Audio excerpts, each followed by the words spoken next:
Right, Jerry, Darren, thanks so much for joining me and Joyce for a chat. It's great to see you both.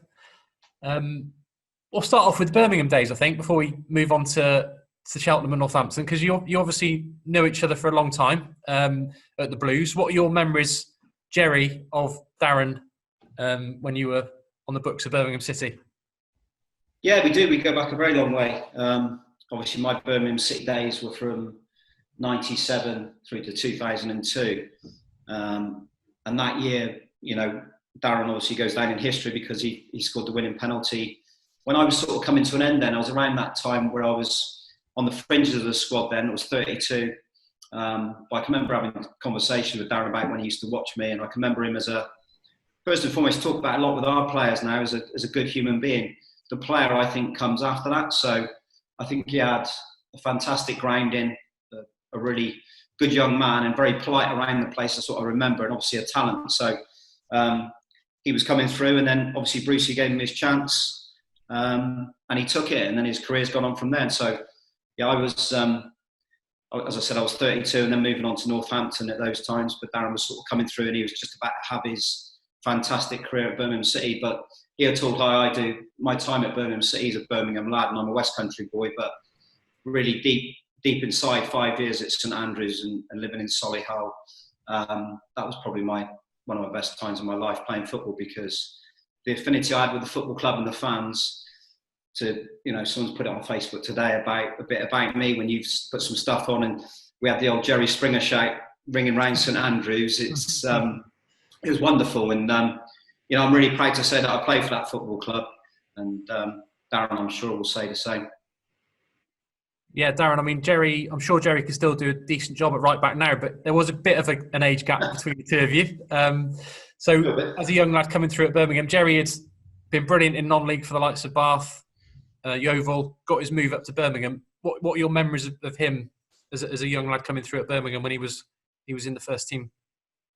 Well, obviously, firstly, thanks, Jerry. That was one hell of a resume for out there for me. So, but no, I think for me, I was obviously a Birmingham fan growing up. So I'd been a season ticket holder, and I'd seen Jerry's complete career with Blues. And that was probably one of the more surreal things for me, was that I'd made that transition from sort of watching in the stands and being a supporter and cheering the lads on every week, cheering Jerry on. And then all of a sudden I'm in the dressing room and I'm training with these guys and playing. So it was a bit surreal, but I was very, very fortunate. And obviously, Gilly says it there, that there was a lot of great professionals in that club at the time.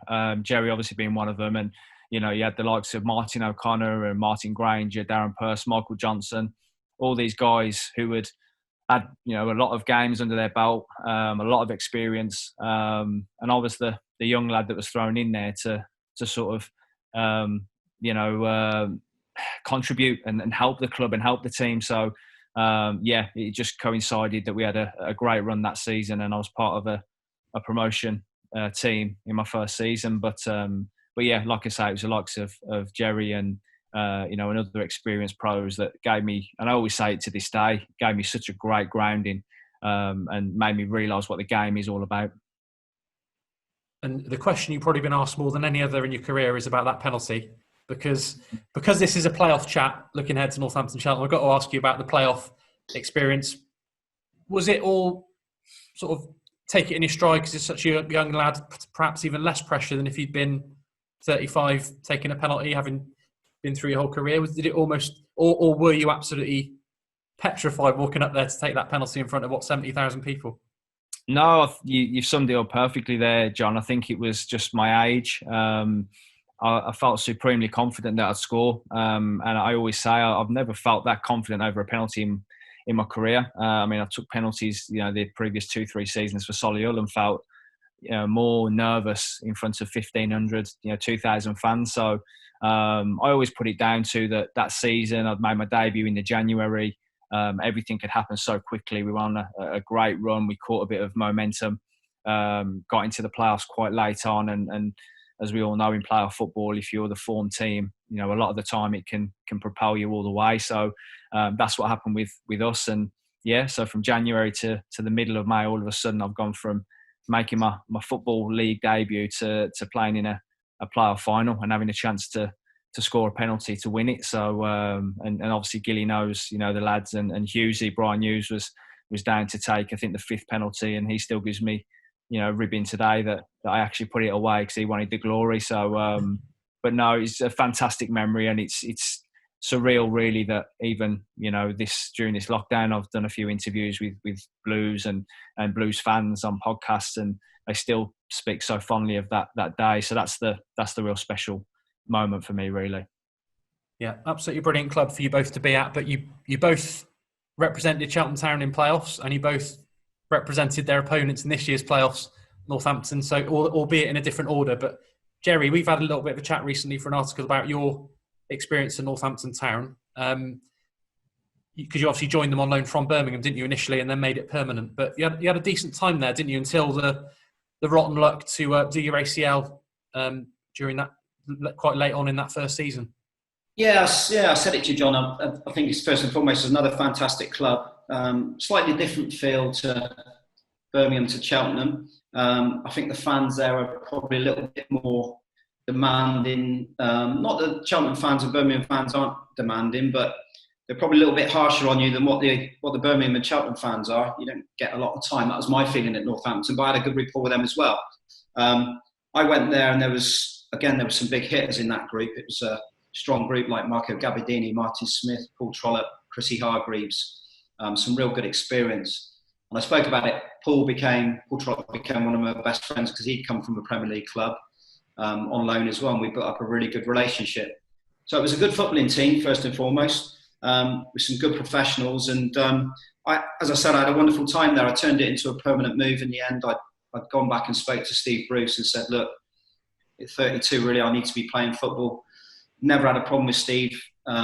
He was great and very honest. That's all you ask as a manager. Daz will probably tell you that. And as I am now as a manager, he said, look, you'll end up playing probably 10 games or so, maybe. I just felt, even though it's Premier League, I needed to go and play some football. Had a great season, and then unfortunately on the Easter over at Prenton Park, over at Tranmere, I snapped my anterior cruciate ligament at 32. I told the story. The reason why I ended sourly at Northampton was because I think it was on the Easter Friday, the Thursday before, I'd been offered a 2-year contract, and my agent had been in, and we'd shaken hands. The paperwork was going to be a formality after that. Of course, one of those stories, you go back in on the Easter Tuesday after Easter Monday when I'd done it, and they said, what contract? And that's why it ended a little bit sour, and it's something that I like to tell a story about because it happens, and it's happened up and down the country with any player. And it's just the way you respond to that. And again, I saw that as another challenge. I thought, right, okay, I'm going to get myself back. I'm going to get myself fit at 32. People were probably saying then that's the end of your career, because the surgery around that time wasn't quite as good as what it is now. Rehab wouldn't have been the same. But Steve Bruce was first on the phone. So even though I've gone on a permanent, he said, get yourself back. Go yourself into the Nuffield with Keith Porter that Daz will know. He was a great surgeon.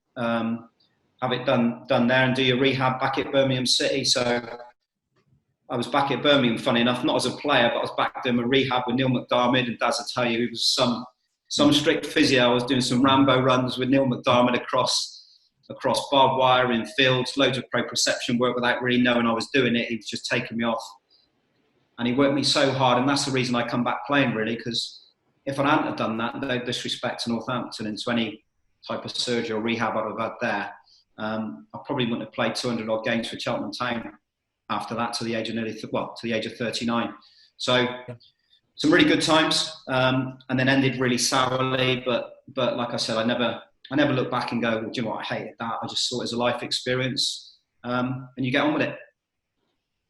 Yeah, Joyce, I'll let you get a word in a minute, but I just want to ask Carts about Jerry joined Cheltenham having recovered from an ACL, but you were a little bit younger than 32 when you joined Cheltenham, but you had come back from a long-term injury, hadn't you, as well, Carts? So what was that like for you? Because you obviously were at Northampton after Cheltenham. What was it like joining Cheltenham and trying to get your fitness and career going again? Yeah, it was sort of a bit of a lifesaver for me that I come to Cheltenham and joined such an up and coming team at the time. We had some really good young talent there, Marlon Pack and We had Sean Harrod up top, Jermaine McGlashan. It was a really good squad, and they made a good start. I think I've joined a few games into the season. But yeah, on the back of that, I did have that year off. The previous year, I tore my adductor in my groin.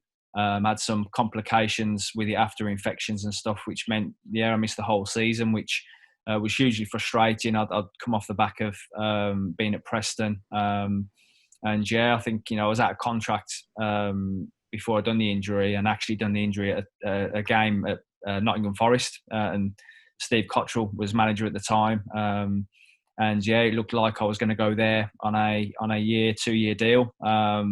It was just a real uncertain time for me. As Jerry's just said there, when you have an injury like that, it does then, when you get over the initial disappointment, you get the bit between your teeth and you sort of say, right, I'm going to get myself as fit as I possibly can. And that's what I did. And obviously Mark Yates gave me an opportunity to come and play at Cheltenham, obviously originally for 6 months, and then it extended to the season.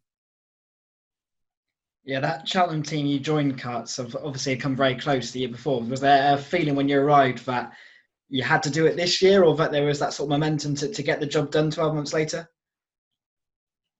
There was a real good feel at the club when I first joined, and I trained, I think, probably a week or two before with the squad, with a view of signing, and you could tell that they were supremely confident.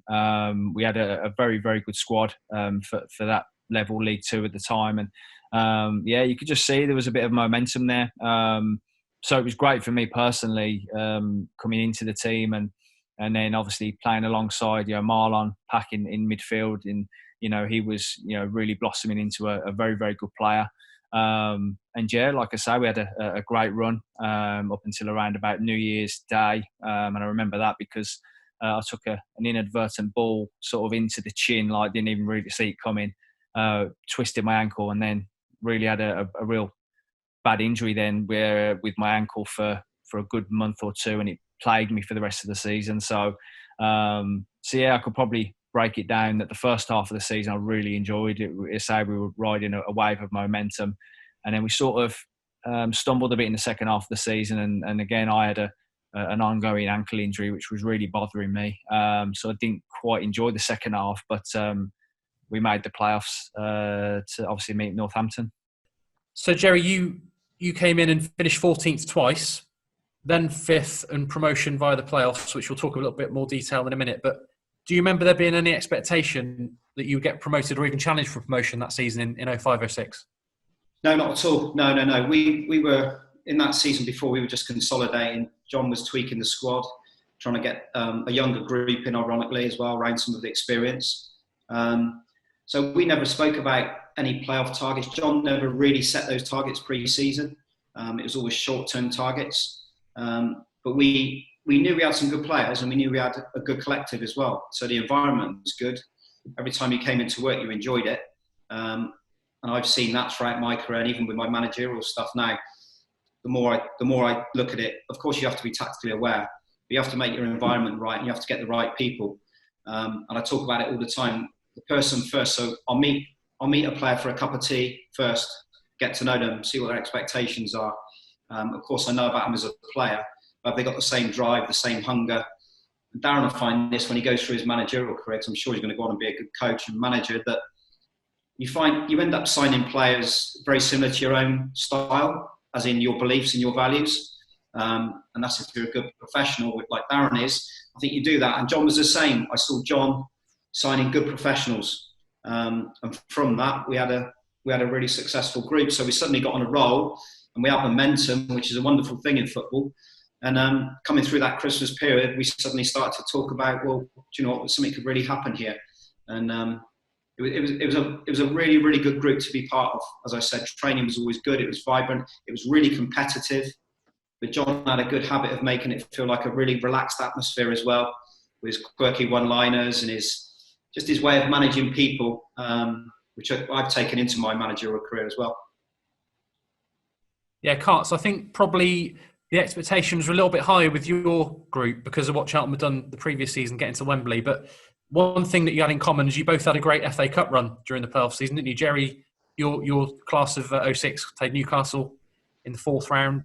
And Carts, you had a great run and got to play Everton in the 3rd round. What do you remember about that experience? And do you think a good run in the FA Cup can spur teams on to go on and challenge and get into the playoffs and challenge for automatic? Yeah, without a doubt. I think, our season, as you say, the expectation was there from the team losing in the play-off the season before. But like I say, when I joined at the start of the next season, there was a real optimism, there was real confidence. We got on a bit of a run and some momentum.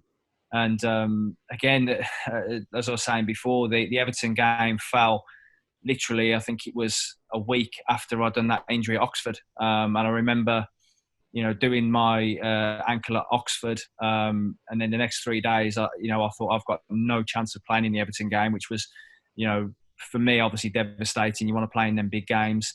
And I remember Wes was the physio at the time. And I was saying to Wes, do what you can to get me fit for this game. And I actually played, I think, an hour in the end with probably the most heavily strapped ankle I've ever had in my career.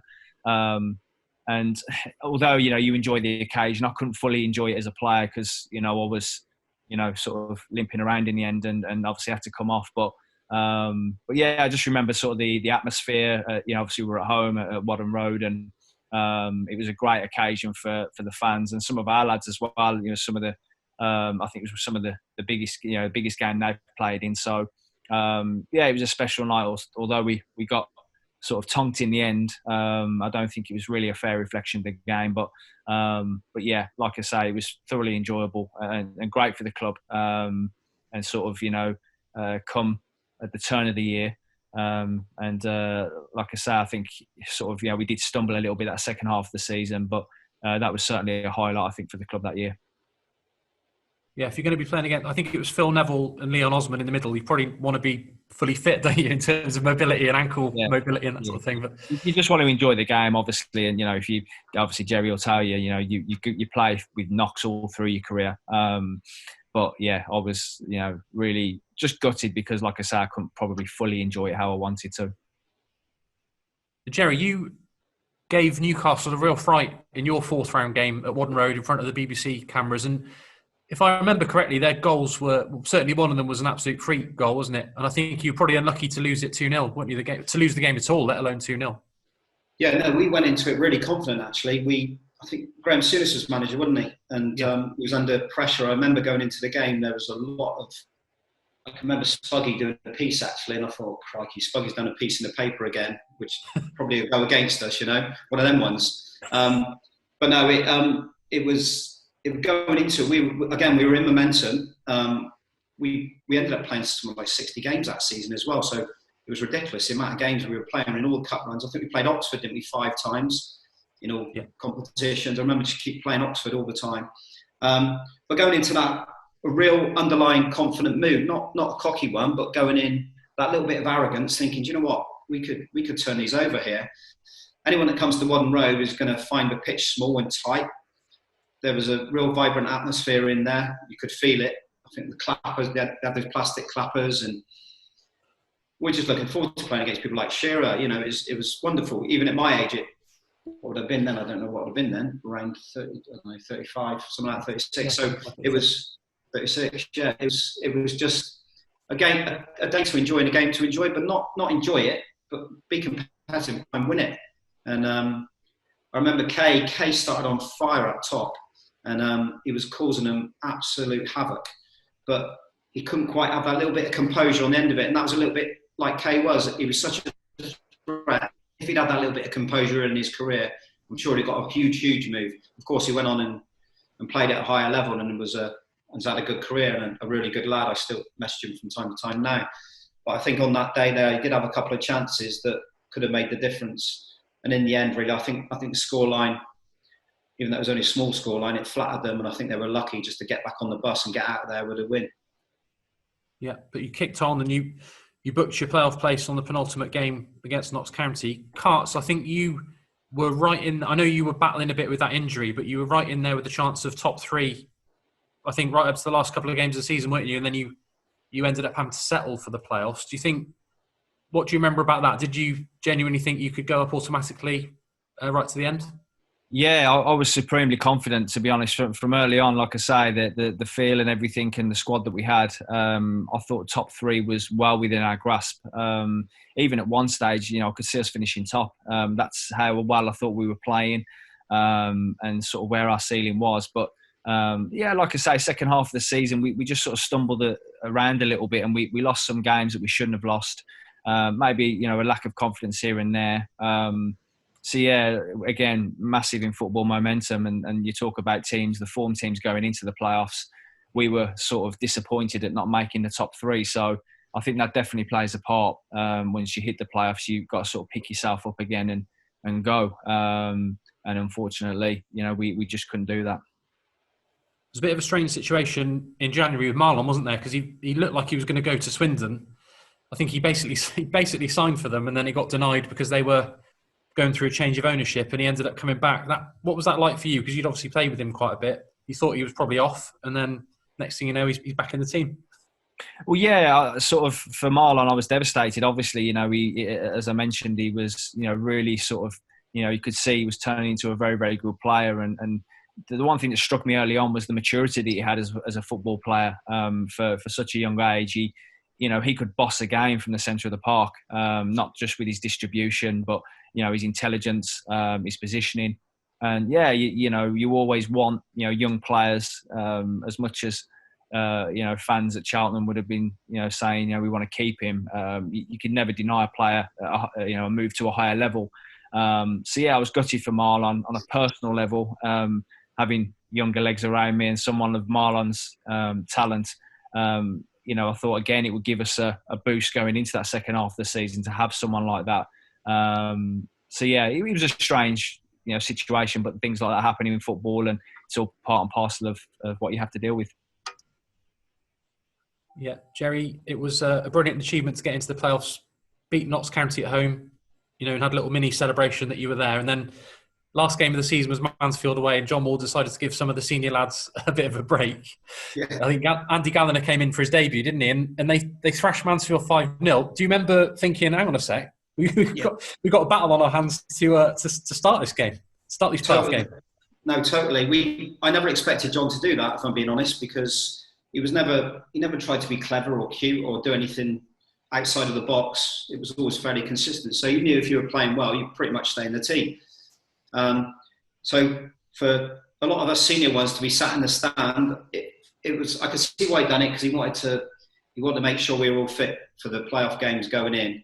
But I don't think anyone expected the result that we got. And then Gallagher, I thought, done terrific at right back. So here's me at 35 thinking, oh crikey, here's the young whippersnapper's gone in. He's done all right, and I might be left out of the playoffs. But I didn't. Deep down, I never really felt that. I thought John would always go back to the experience, which is key in any big games, playoff games, like hopefully we're going to go into now as well. And Gallagher went on to have a really good career as well. But yeah, coming off the back of that, it freshened us up a little bit. As I said, we played a hell of a lot of games during that season, and we went into our little mini competition off the back of it. And John speaks about it. I spoke to him the other day after an interview, actually, and he spoke about it. He said he never had any doubt what he was going to do with the team, and quickly reverted back to what he knew.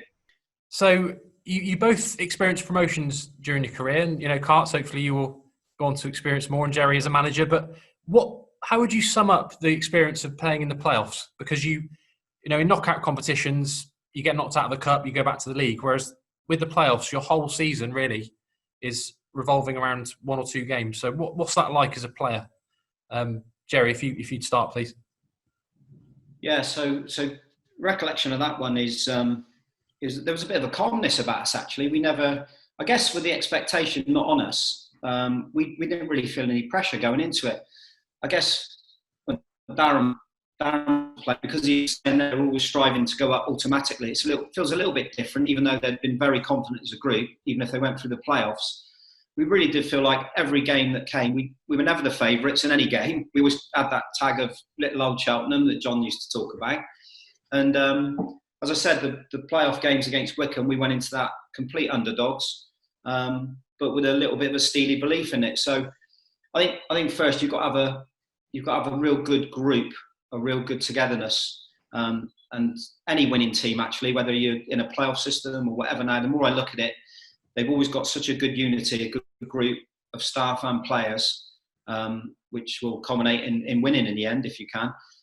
So yeah, it was just a steely confidence. It's a little bit surreal looking back on it now because they're huge games. They're obviously televised, but you never really feel that when you're in them. Darren, I say, once you kick off and once you're in a game of football, it's you against another 11 men. It's me against a left winger, if you like, or a striker that peels out alongside me. And you're just so focused and so concentrated on the game. It is another game, even though there is all that pressure. But I think the fans feel it more probably than what we will, because we're just going at it 11v11. Yeah, Carts.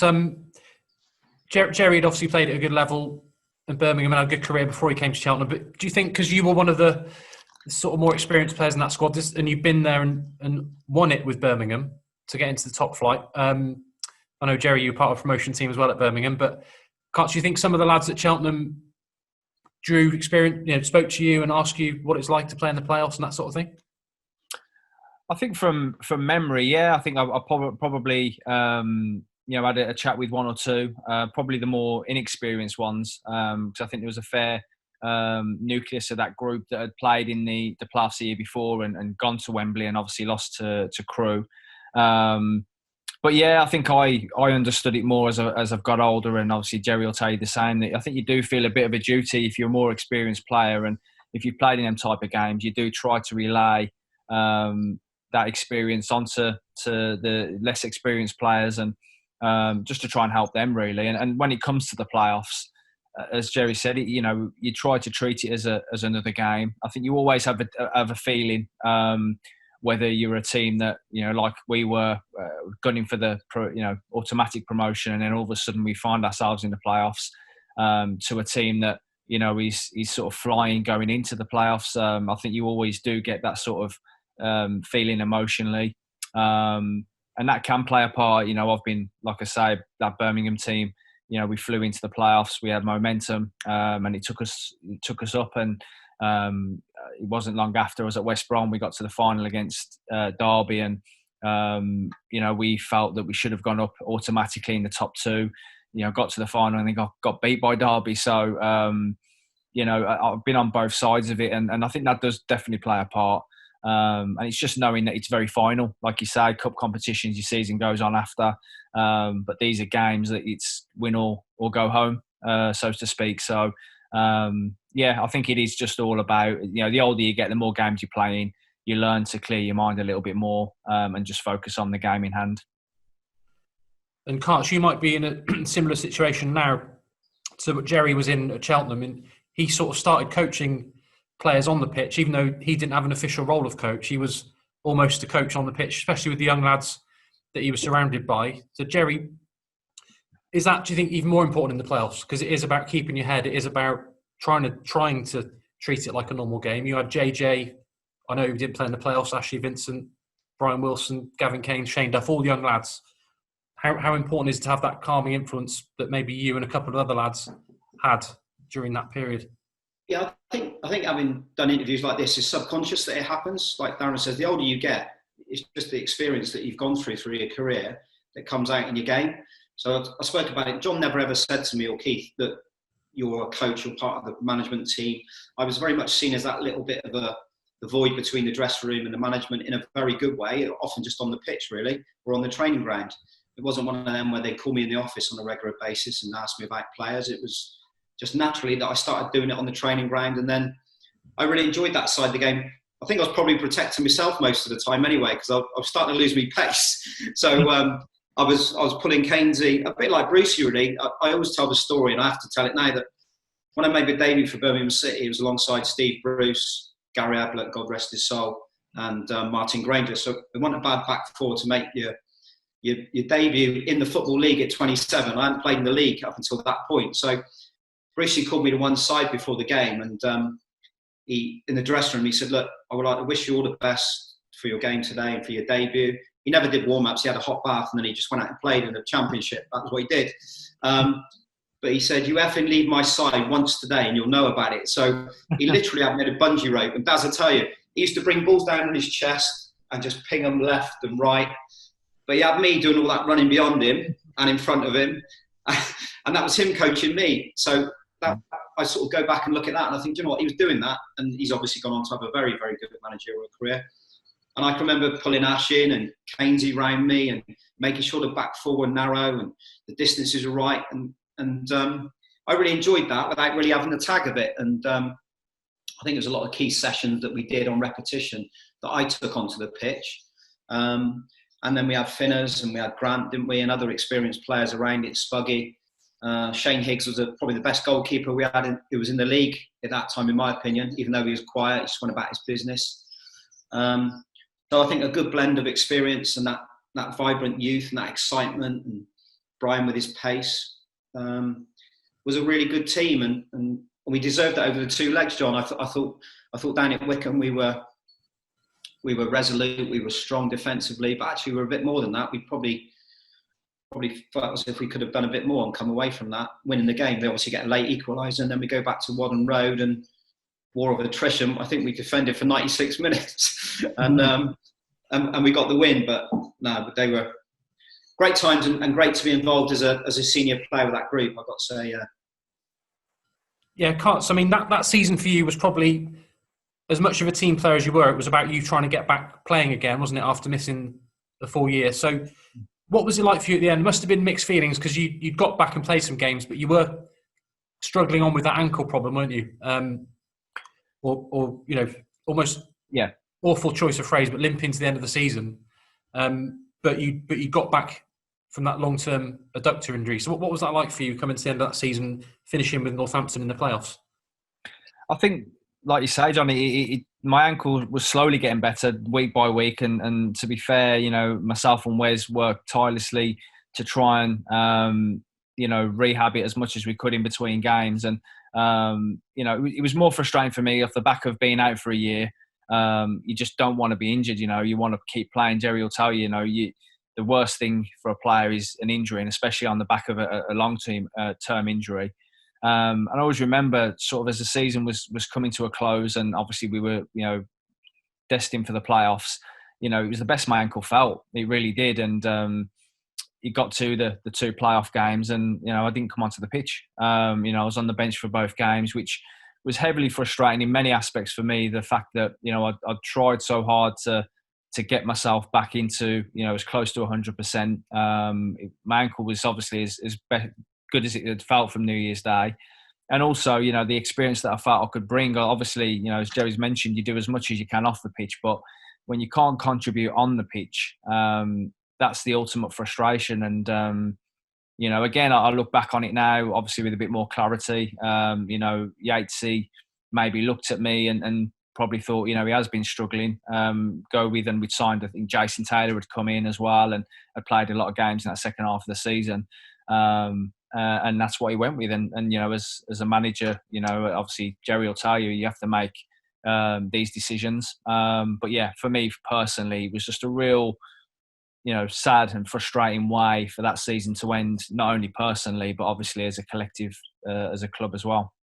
Yeah. And I remember meeting you at, I think it was Hopwood Park Services just after the end of the season, having a chat about your time at Cheltenham, and you obviously ended up joining Northampton not that long after that, didn't you? So, yep. We'll come, Jerry, back to your Millennium Stadium and have a good chat about that in a minute. But Carts, you moved on, and Jerry said that maybe there's a bit more expectation on Northampton.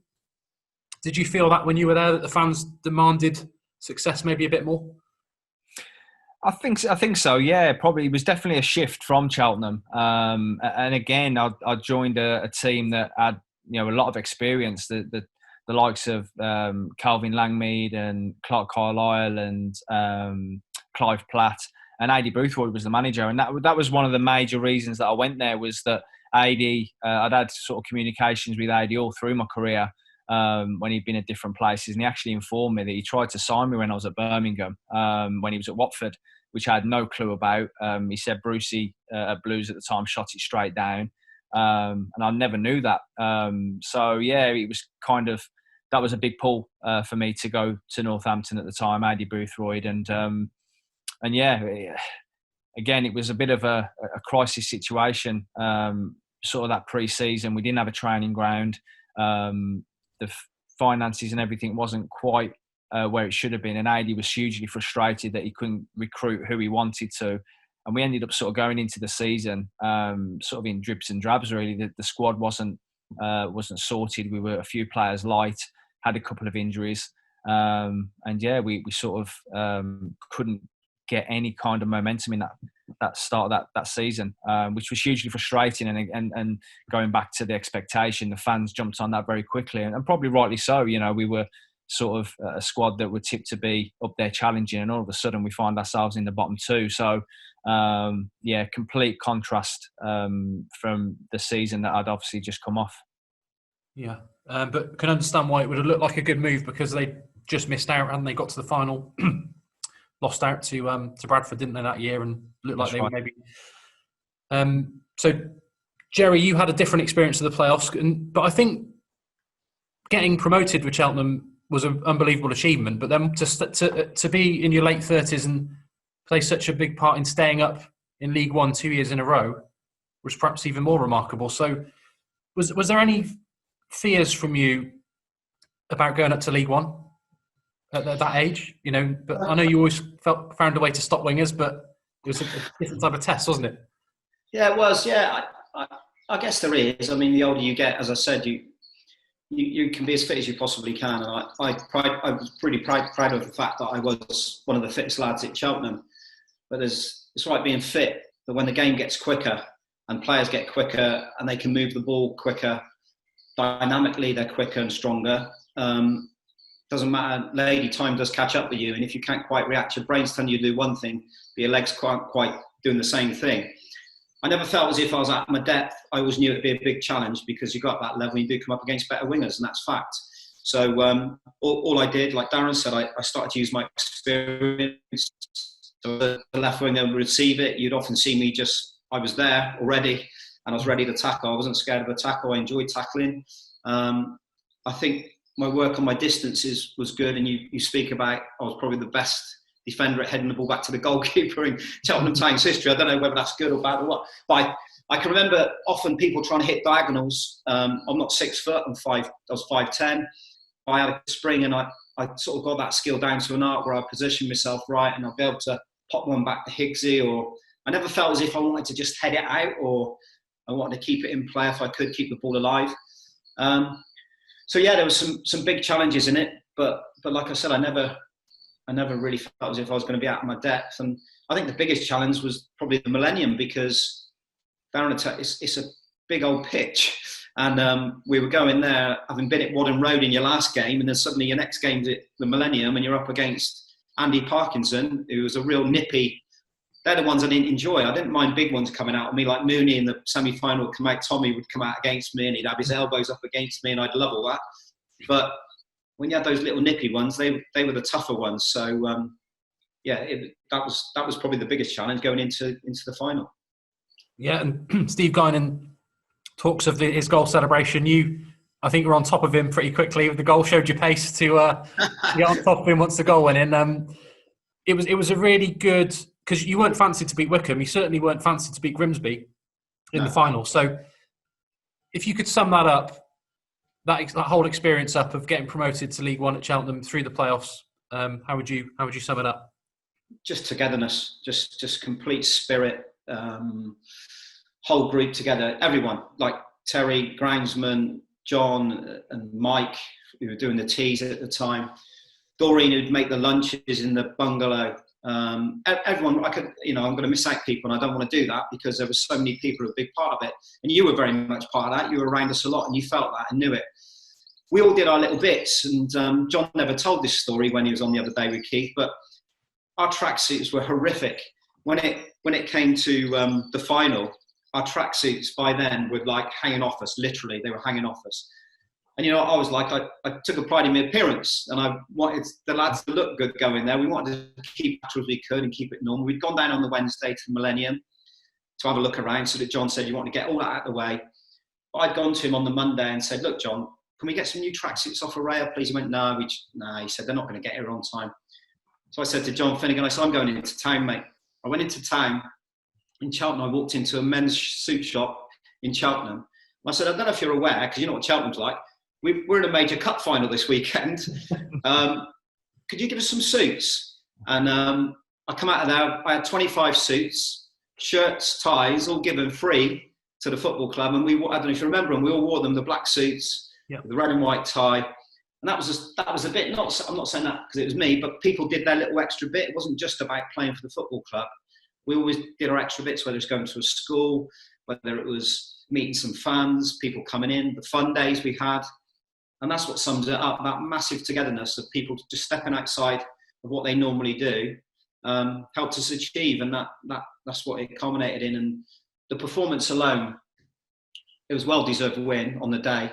I don't think they caused us many issues. I remember Higgsy pulling off a save late second half. I remember the big lad Jones coming over me late, and I've sort of got into him, hung in there and stopped him from trying to head it. And we come under the cosh, but it never felt like we were going to concede. And an amazing feeling, albeit that I don't know if people know, I got drug tested after that as well. So I think because I was 36, they might have thought, bloody hell, what's this bloke doing? So they pulled me in, and I've missed all the celebrations. Darren, I tell you, when you won something, you want to be part of it straight away. So I'm at the millennium with Brian Wilson and two of their players in a cupboard, literally in a cupboard with the FA guys, and I'm losing it because I'm going, mate, I'm 36. I'm missing out on I've got to be here. This is the last time. I couldn't go to the toilet because I was so dehydrated. I'd gone up there and it was like tumbleweed moment. There was cans on the floor. There was no one left, and everyone had gone in the bar. So I'd missed them all afterwards. But no, we had a good night back at the Vale of Morgan after that, and it was well deserved. Like I said, I look back on it, and like you say, all those things. Those are a few stories around it, but a fantastic achievement for us to go into League One. Yeah, absolutely brilliant. And so not only did you both play for Birmingham, both play for Cheltenham. Jerry, you ended up moving on to Forest Green as player coach and Jim Harvey, didn't you, when Martin Allen came in?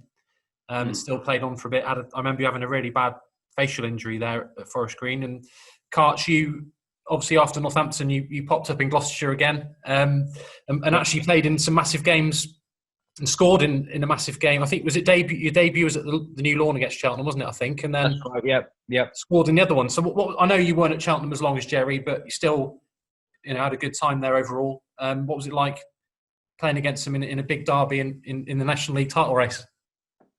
It was weird, really. Like you say, obviously I wasn't that far from playing at Cheltenham, and I remember the first game. I think we pretty much knew starting out the season that the two teams would be going at it, for promotion.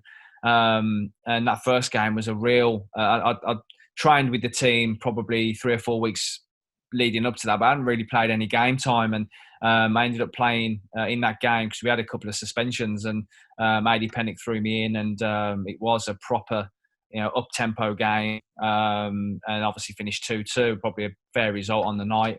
And then the second game, at Wadham Road, I remember getting a few pelters from the fans, obviously for jumping sides, but.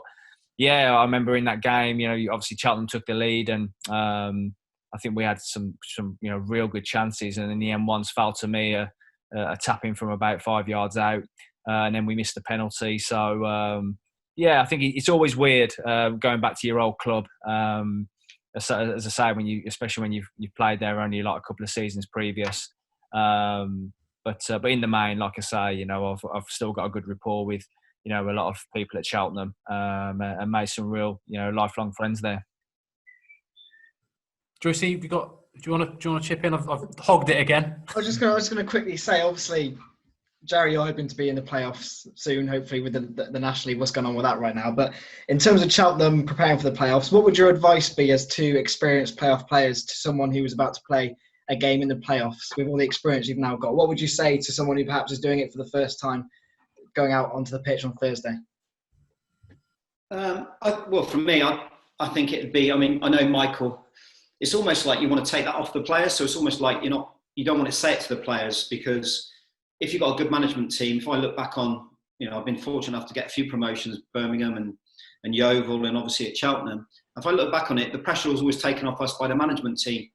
So they tried to play it down. They tried to keep it calm. They'd make sure all the media stuff's out of the way, and at the moment it's completely different, of course, because there's not many people around. So I would just, if I'm talking to a player, Joyce, I'd probably say just trust in Michael and his staff, trust in the preparation you've done, trust in the fact that you've gone 7 games unbeaten going into this.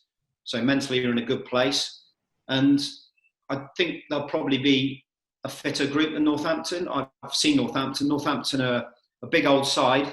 And I know Michael would have been touching on set pieces, because this game's not going to be like any other game. I don't think the tempo will be there. If it is, it'll only be there for a short space of time. I think it'll be then a tactical game. And then we've seen it in so many games, Darren, I tell you, that set pieces can win and lose your games. And I think a lot of focus will be on that. As basic as that may sound, I think that's what the games might look like, and that's how I'm preparing my team as well. So just trust in what Michael and his staff is doing. They're good enough. And all 4 of us on here, I'm sure, want to see Cheltenham Town promoted, and hope they do. Carts, any thoughts just from your playoff experience as well? Obviously, not just penalty shootouts, but also from playing in the National League playoffs all the way to the Championship playoffs, as well as the League Two ones. Yeah, I think, Jerry's pretty much touched on it all. And again, it's probably obviously a unique time, as we know, in football, and, for teams coming back and having a real shortened period to sort of prepare to get back to it. And the break is then definitely going to affect teams in different ways and players in different ways. So I think it all does come down to the preparation, how the teams and the clubs have prepared these last 2-3 weeks, and the players as well. From a personal level, have they kept themselves in good condition? Have they done everything that the sports scientists have asked of them? Because ultimately everybody involved with both clubs would have had a good idea that the players would go ahead and they'd be playing football again to finish this season. So I think it all comes down to the preparation, and again, which team can probably get to grips with being back playing quicker, and tempo will be obviously a massive thing, as Jerry said. I think you won't probably see the up tempo playoff games that we're used to seeing. There probably might be little lulls in the game. And again, it's which team can handle that and adapt, the quickest. And Jerry, in terms of just your situation at Bath City right now, obviously it's ever changing, and when this goes out on Wednesday, it could have changed even more. But are you hoping to obviously have a lot of positive news, hopefully even in the next 24 hours potentially? Yeah, I think Joyce, we get the decision on Thursday, so it's gone out to vote basically to all 3 divisions, National League, Prem, South and North. We need 17 clear votes on the new resolution, which has now included the playoffs, having taken the playoffs out of it. I can sit here and talk about that for hours, but it's the right thing now that we should be in the mix for a decision on it, a vote on it. It's only fair that it goes across the 3 divisions. We take our football very serious at our level. We're only 2 levels down from the Football League, and it's players' livelihoods and professions. It's my job. I want to be successful, and I'm ambitious. So whether that's with Bath or whether I move on, I want to make sure that I'm progressive in my career, which means it's a really important time for myself and for my football club, because we finished 5th last season, and you talk about momentum and building, and this year we finished joint 3rd. Our average attendance is up 56% at the stadium, so we've now got over 1,100 watching at Twerton Park, which I believe is a really good environment to come and watch your football. So the club's on the up, on and off the pitch. I know that I haven't really got anything on my CV until I've won a promotion as a manager now. The right direction, and we just want a chance. That's all I can do, on an opportunity to finish the job. Darren, I tell you, it's a long old haul any season, and to get to this position over the course of a season takes a lot of hard work, and they've all played their part. So it's the players that deserve this opportunity. They're the ones that do it, and I just hope they do get that chance. And of course, Dan Barry hopefully will be part of that as well. I got the okay from Cheltenham a few weeks back that he was eligible to play, and I hope he does. He's had a fantastic season for us. He's really developed through the course of time. He's with us for the right reasons, because there is bits for him to work on, obviously. He needs to improve his heading, needs to improve his aggression, his defensive stuff. But he has done that. So, and I'm pleased that Cheltenham, I think, have taken up the year option, haven't they, on him? Right. Which is really good news, and he deserves that. So that's another side of my job that I really enjoy. And yeah, let's hope on Thursday we get some good news, and Cheltenham and Bath City are in a position to progress through the playoffs, hopefully. Carts, do you think a future in coaching and management is what you'd like to do next after you've stopped playing? Yeah, I've sort of the last couple of years I've sort of done some academy stuff at Solihull, and you know, it's been sort of there in the back of my mind now for a good few years. I've tried to talk to a lot of my ex-teammates and ex-coaches, managers, to get sort of a feel for it. But also, you know, I wanted to sort of, you know, dip my toe in, if you like, to see if I actually enjoyed it. And you know, I've loved every minute of what I've done so far. So yeah, it's the natural progression, the natural transition. You know, I'll take my cue from people like Jerry, and you know, I hope his phone's on in the next few weeks, because I'll probably give him a chat as well. Never a problem. But yeah, so that's you know, that's definitely something I want to pursue. And yeah, we'll see what the future holds. Brilliant, Darren. Good luck at Solihull Moors next season. It sounds like you're going to be there. All the best with that.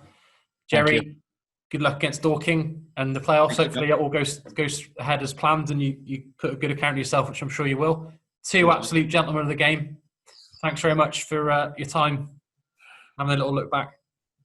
Cheers, guys. Cheers, Cheers, John. Thanks, Joyce. Cheers, Yeah, thanks very much. Bye, man.